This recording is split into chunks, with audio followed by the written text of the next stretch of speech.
lăsat țara de baștină și a venit în Republica Moldova pentru a-și lansa o afacere. A cumpărat o fostă crescătorie de porci din satul Cimișeni, raionul Criuleni, într-un stadiu avansat de deteriorare și a reușit să facă din ea una ultramodernă. Este vorba despre un cetățean din Paraguay, care acum 8 ani a ajuns în țara noastră și s-a îndrăgostit de meleagurile basarabene.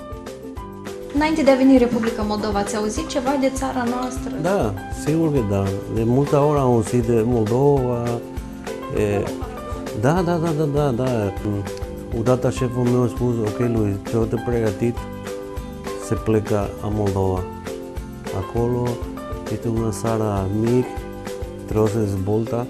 Asta țara a fost dezmembrat de la Rusia și acum are nevoie de dezvoltare, agricultura, animal, genetica. Și în 2007, de prima oară am fost aici și până la acum am rămas aici.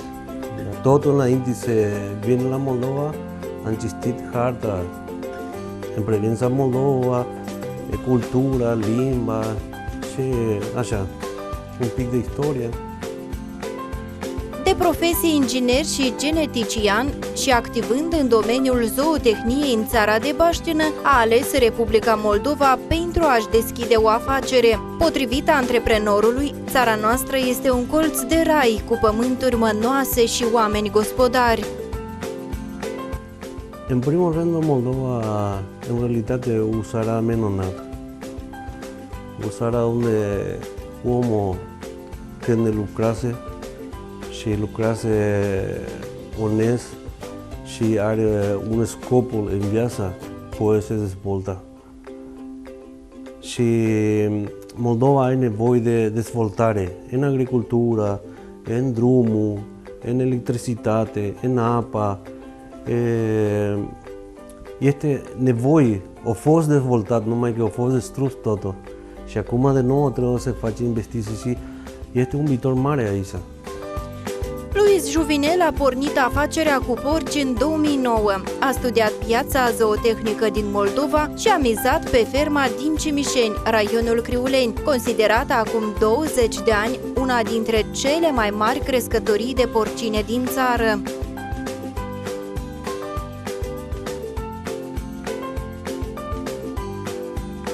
Când am lucrat cu asta firma daneză, șeful meu o dă mine un lucru, că trebuie să caută fiecare firmă că a fost de porcinelor în Moldova și să face un report de fiecare firmă. Și așa am descoperit Cimișeni, asta firmă.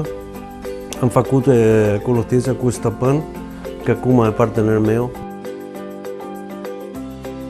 După destrămarea fostei URSS, ferma a fost închisă, iar localnicii din zonă au vandalizat-o și au furat tot ce au putut, de la uși, geamuri până la acoperiș.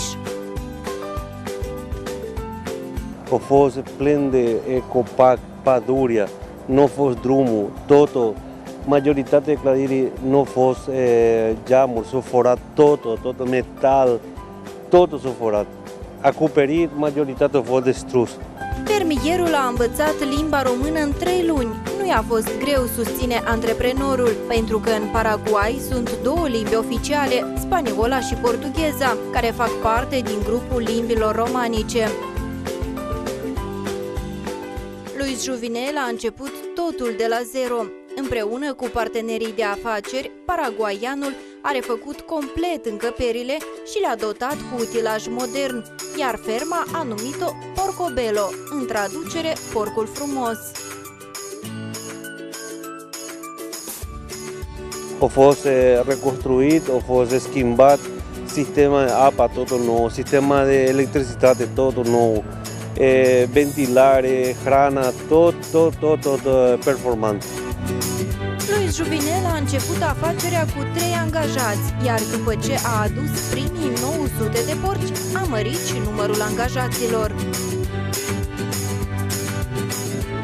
Analizând evoluția pieței, fermierul și-a dat seama că are nevoie nu doar de un număr mai mare de animale, ci și de un adăpost adaptat nevoilor porcinelor și asta pentru că în decizia clienților de cumpărare a cărnii cântărește foarte mult și aspectul porcului și a spațiului în care este întreținut. A fost foarte greu la început, mărturisește paraguaianul. Inițial a reutilat doar jumătate dintr-o încăpere a fostului colhoz.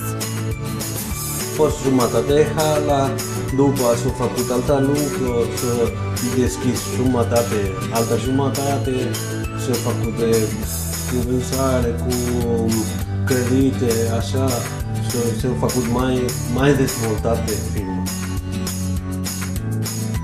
Treptat, din cele 11 clădiri ale fostului colhoz, gospodarul a reușit să reabiliteze și să modernizeze 10 din ele. Angajații de la Porcobello, adică Porcul Frumos, l-au privit cu scepticism. O parte dintre ei nici măcar nu știau unde se află pe hartă Paraguayul și nici nu înțelegeau de ce ar vrea străinul să crească porci în Moldova. Cu timpul și-au schimbat părerea, mai ales când au văzut că fostul colhoz se transformă într-o fermă modernă. Are mari întrebări. Cum poate fi așa ceva? Că n-am crezut că se poate de colaborat cu oameni care chiar au avut asta ceva nou pentru noi era, pentru că oricum orice om în țările care diferite de la noi este și legile și experiență și am auzit câți are experiență și iubire de față de lucru, față de profesie care știe și am văzut cum putem repede de făcut lucru și ordine. Când vine și nu știe limba și noi aici tot să vedem cum trebuie, de învățăm limba engleză sau spaniolă, nu, română vorbim. La început puțin curiozitate, dar pe urmă am înțeles că este un om tare muncitor, lucrează de rând cu lucrătorii dacă trebuiește. Pe paraguaian îl găsești în fiecare zi la fermă. Verifică dacă utilajele funcționează bine și dacă animalele sunt bine îngrijite. În fermă au acces doar angajații, așa că, pentru a intra în împărăția porcilor, am fost nevoiți să ne echipăm corespunzător. Ne ducem acum în secția de producere. Ne-am echipat corespunzător, am îmbrăcat salopeta, punem chipiul în cap, încălțăm cizmele de cauciuc și să mergem la drum.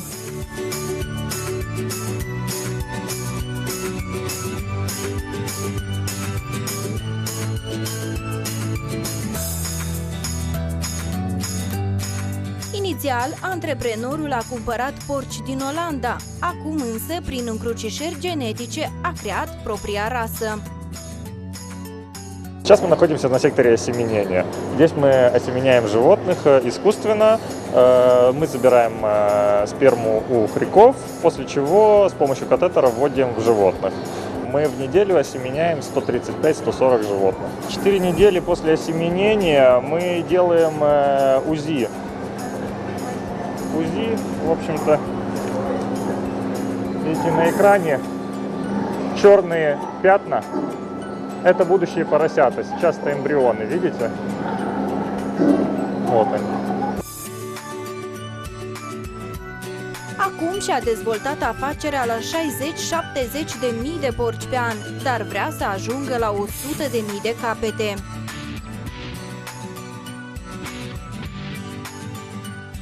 Acum nu aflăm la secție de boc de fatare. Asta secție e cea mai modernă în Moldova. A fost terminat. Acum face 4-5 luni că a fost pregătit totul asta pentru să dai condiții normal la fatare pentru scrofa. Asta e secție maternitate, da? Acolo este lampa unde porcul păstrează temperatura, că porcelul minim trebuie are de la 32 la 36 grade sub casa, da? Și el are putere și după el plecă și poate să bebe lapte fără nicio problemă. După el știe bine că acolo el trebuie să trăiește și mama aici. Afară temperatura e de la 2,10 la 2,4 de grade. Câte zile sunt ținute scroafele? Scrofa, perioada de lactație e 2,8 de zile. 28-27 zile, da? După care îi duceți în altă secție? După se numește încercare, porcelul, no, 28, da.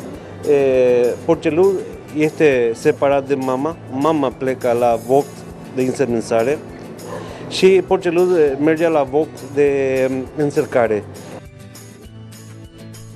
Lunar, la abator ajung 1500 de porci, așa că fiecare femelă, la 28 de zile de la prima fătare, merge din nou la însămânțare. După fătare, el lactează 28 de zile și după o săptămână se începe însămânțare nouă și după însămânțare trebuie să acceptă 3 săptămâni, se face ultrasonografia, se detectează si e gravidă sau nu. Si nu e gravidă, se încercă o dată mai mult însămânțare. Câte fătări poate să aibă o scroafă? Normal, una scrofă poate făta de la 6 la 8 fătare. După care merge la carne? Da, la carne, da.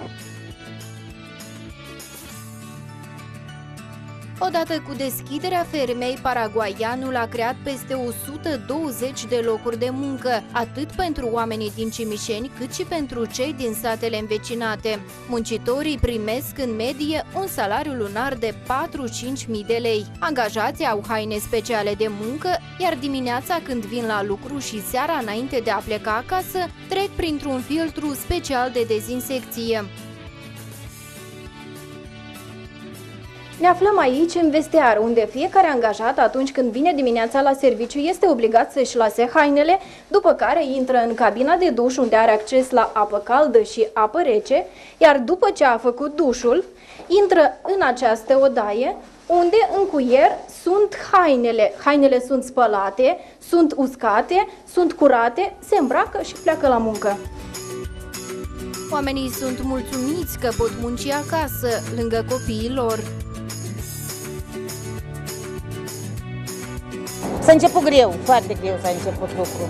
Dar perioada timpului s-a făcut tot, au făcut tot domnii ca să ne fie ușor nou, s-a făcut lucru unde s-a ușurat. Acum s-a făcut totul, uitați dumneavoastră singur, tot automat se hrănește, se curăță, s-a ușurat foarte mult, s-a ușurat lucrul. Foarte bine, ne pare că unde să ne ducem? Să le pădăm casa, să le pădăm unde putem să ne ducem? Eu, de pildă, soțul meu bolnav, nu pot să mă duc alt parte. Dimineața vin, dimineața ne aduce, seara ne duce înapoi acasă. Transport este, ospătărie este, mulțumim, toate condițiile avem. S-a deschis la prima lună, eu am intrat la serviciul acesta. Am înțeles că o să avem de lucru, să nu ne gândim dimineața unde să plecăm, să ne sculăm, să nu știm unde să o luăm, prin străini, Era foarte, când au fost odată închise locurile de muncă și era foarte greu. E bine că sunteți acasă la muncă? Da, e bine că suntem acasă, la asta e ca cum ne-am trezit, ca cum se trezește Moldova, e bine, e foarte bine. S-a ușurat, mâncarea vine singură, să pornește, apa este. Noi numai trebuie cât de mult controlul la animale, să nu piară, să nu se năd, să nu se mănânce. Lucrătorul merge, controlează, e cel mai asta. Așa mâncarea merge toată pe linie, se pornește, e singură, nu trebuie să îmbrăm la apa. Noi curățenia și așa se începe ziua de lucru. Paraguaianul își cunoaște foarte bine angajații și îi tratează pe toți ca pe niște prieteni, susțin lucrătorii. Le vorbește în graiul românesc, le ascultă problemele personale și chiar le dă sfaturi. Îmi place foarte mult. Condițiile, lucru, managerul ne place, colectivul. Și noi tot mergem spre Europa. Schimbări sunt foarte multe. Avem condițiile, ne dezbrăcăm, ne îmbrăcăm în haine de aici, ne spălăm, avem duș, avem ospătărie, avem tot. Nouă ne place. Nici n-am visat, nici pe băncile școlii n-am știut ca să ajung să lucrez cu așa oameni de departe. Dar ne-am deprins, ne pare că e a nostru, dar suntem o familie. Un om foarte bun, cu inimă mare, sare în ajutor. Când avem nevoie, el întotdeauna cu și poate ne ajută. La ferma Porcobello și sacrificarea porcilor are loc conform standardelor europene. În 2010 a fost deschis un abator modern cu o capacitate de sacrificare de 100-150 de porci pe zi și un frigider pentru depozitare.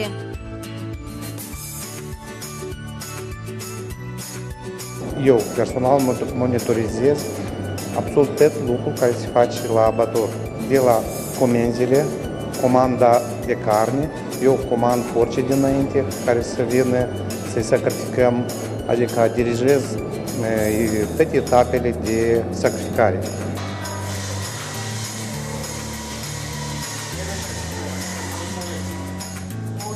Ne-am stăruit să facem, să minimizăm efortul fizic, adică liniile sunt de tip standard european, adică nu sunt foarte ușor să se mișcă, asta arăt pe parcurs. Este linia automată, electrică, adică se conectează, este butonul, start-stop, și merge pe linie direct în mașină. Deja să vă arată. Deci în frigidere, toate trei frigidere, adică toate liniile acestea, deja le-ați văzut. E de la începutul sacrificării până la momentul eliberării. Adică eu până din încoace am crezut că așa ceva poate fi numai după hotare. E curat, e bine. Pentru mine abătorul tot timpul până a lucra aici era așa mă gândeam că e miros, mizerie, deci vedeți. Chiar a trecut când tot abător ați văzut că e curat.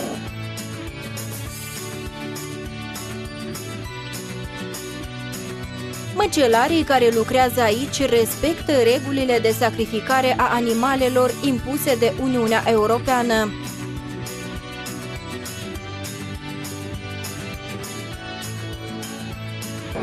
Ne stăruim ca să nu dăm voie să treacă ceva, o boală infecțioasă, parazitară, controlăm fiecare organ, fiecare carcas, dar așa toate organele, pulmonii, măruntaile, nu știu, hepatită, pericardită la inimă, ne stăruim să controlăm tot fiecare organ. Abatorul dispune și de un laborator. Aici ne aflăm în cabinetul medico-veterinar, unde se face analiză la trichineliozi. Este așa o boală parazitară, foarte periculoasă pentru viața omului și cu privința asta se face analiză la fiecare carcasă de porcină.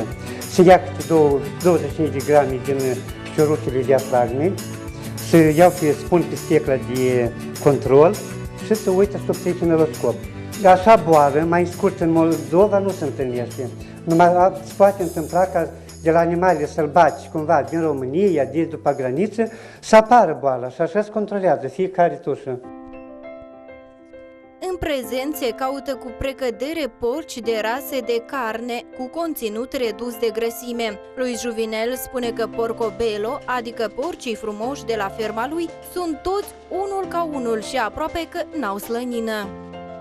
Uite, asta e piele și asta e grăsime. Nu are mai mult de 2 cm. Asta e porcul în realitate super. Fără de grăsime, numai muschi face porc, înțeles? Este controlat calitatea, carcasa, numărul de porc, se controlează totul, este totul eurostandard și după se dai una stampă și aici este un registru de fiecare porc, că este taiet și greutate și numărul. Un control de fiecare zi asta, de calitate. Câți porci aici în acest abator zilnic se taie? Normal se taie de la 100 la 150. Este data când este comanda mare, da, până la 200 porc per zi.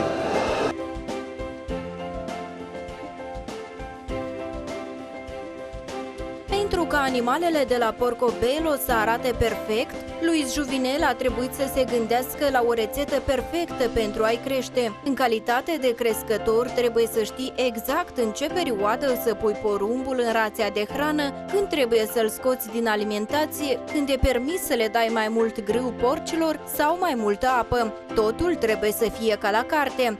Așa că și condițiile de păstrare a furajelor trebuie să fie perfecte.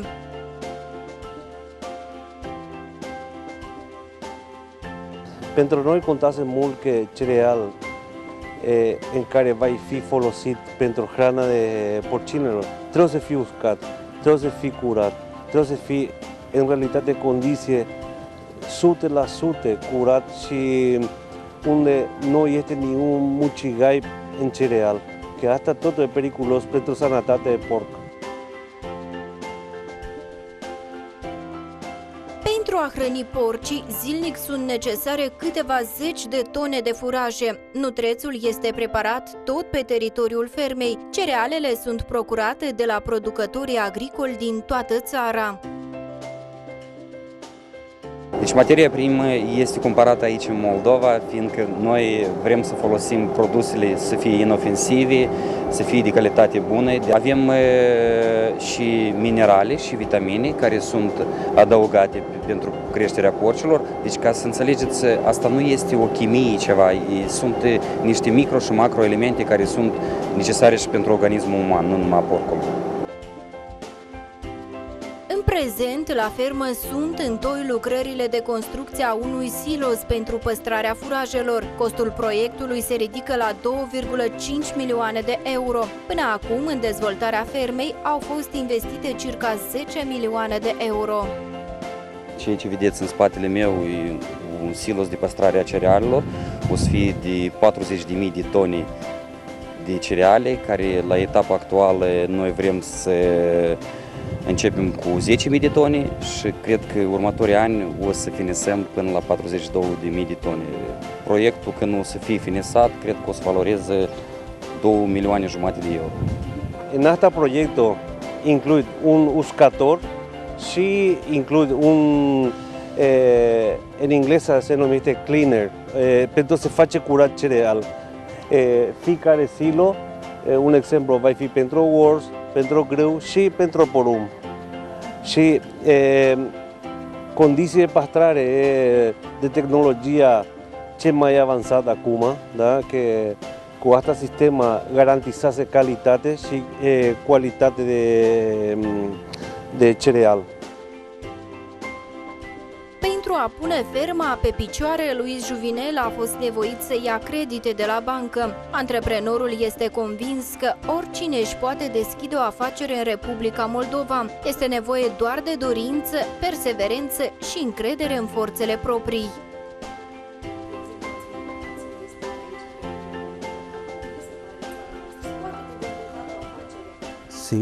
Sigur că da.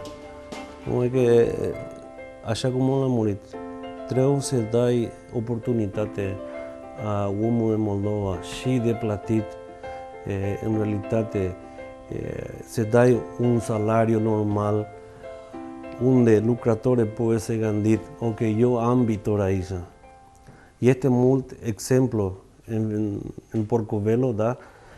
Omul că a fost dezvoltat înainte, a fost, nu, mai bine eu plec în alta țară, numai că o descoperit totul că la noi se poate de castigat, se poate să face lucru calitativ și în prevenția asta el primit banii. Cine lucrează și e onest, sigur că este remunerat cu un salariu mai bun. A fost greu la început, dar acum a uitat de toate greutățile și privește în jurul său cu mândrie. Eu sunt bucuros de trăiește aici în Moldova, se arată a omul că se poate să face ceva.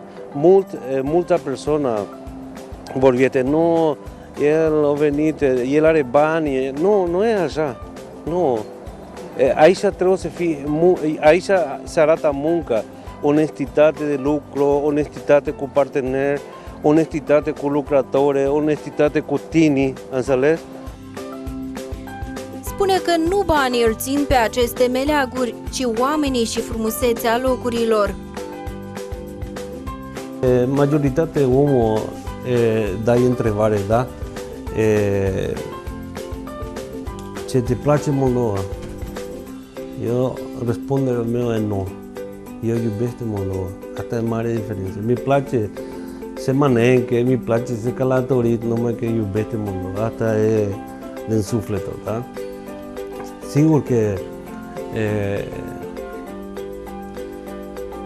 ce mai important, ce mai mi place în Moldova, ce iubește, e că azi nu este la fel că ieri. Și în fiecare zi unul luptă și lupta nu, cum se numește, pentru să trăiește, se luptă pentru să fie mai bine.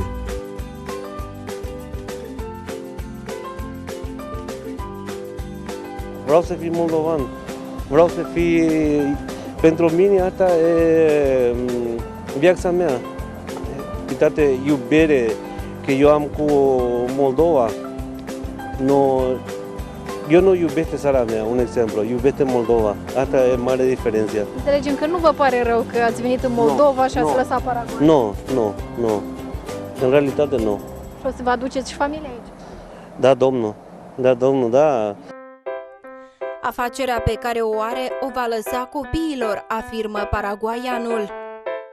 Asta va fi pentru viitorul meu, copilul meu, da? Eu acum ce face în viața asta, face drumul pentru omul care vine de urma mea. Numai că trebuie să înțeleg, copii de moldovan care trăiesc aici, viitor nostru este tânăr, da? Că poate găsi aici muncă, poate găsi viața normal, da? Multe persoane spune, mirosa porco, numai că este lucru onest, înțeleg? Trebuie să castigă banii onest, nu se fură.